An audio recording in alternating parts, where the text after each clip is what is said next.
I had pneumonia about 5 years ago.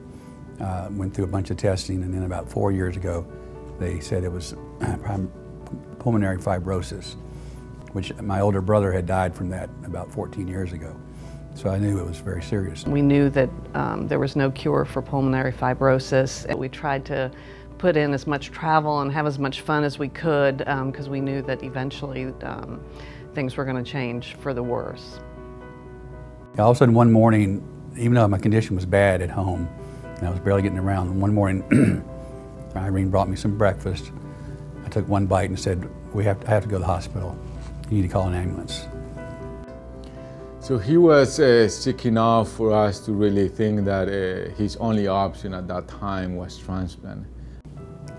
Dr. Playas was doing everything he could to get me higher on the list because of my condition. He was declining so quickly that our team was entertaining the possibility of having to take him off the list. The entire transplant team and Dr. Playas came in, and they told us at that time that they didn't think that Greg was going to make it and that he maybe had 24 to 48 hours to live.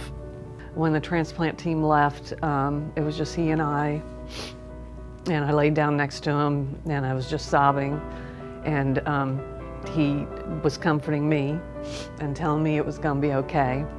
It was about 5 o'clock in the morning, and our wonderful nurse, who I call our angel, she came in and she said, Dr. Playas is on the phone and he has good news. And he told me a lung had come in and we were going into surgery in a couple hours. And I couldn't believe it.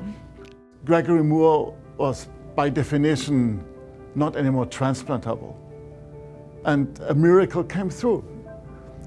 He got, within the last 24 hours of his life, probably new lungs.